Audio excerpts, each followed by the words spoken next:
सर्वप्रथम बघूया जिल्ह्यातील पाऊस पर्जन्यमानासंदर्भातील बातमी।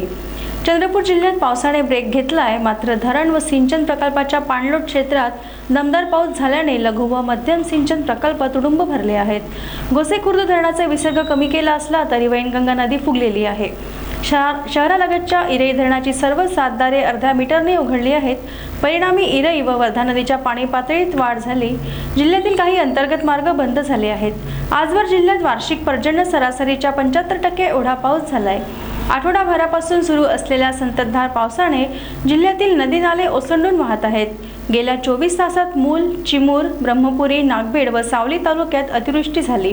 त्यामुळे नदीकाठावरील गावांना सतर्कतेचा इशारा देण्यात आला आहे।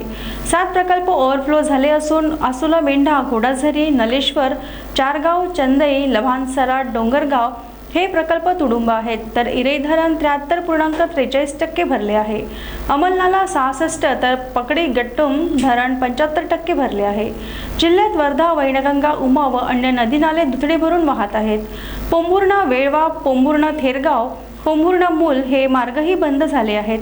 तसेच बल्लारपूर तालुक्यातील चारवट, माना मार्ग, इरई नदीवरचा पूल वाहतुकीकरिता बंद करण्यात आला आहे। कन्हाळगाव पुलावरून पाणी वाहत असल्याने हा मार्ग बंद पडला आहे। राजुरा, पोंभुर्णा, गोंडपिंपरी व कोरपणा तालुक्यात कापूस व सोयाबीनची पिके पिवळी व लाल पडू लागली आहेत। पूर परिस्थितीमुळे हजारो हेक्टर शेती खरडून गेली आहे। अद्याप सावली तालुक्यात शेतशिवारांना नद्यांचे स्वरूप आहे। काही तालुक्यातील शेतपिकांची नासाडी झाली आहे। अतिवृष्टी व पुरामुळे 7 माजी मालगुजारी तलाव फुटले आहेत। त्यामुळे पीक पाण्याखाली आले। वर्धा नदीच्या क्षेत्रातील बांध वाहून गेले, त्यामुळे माती पिकांवर आली आहे।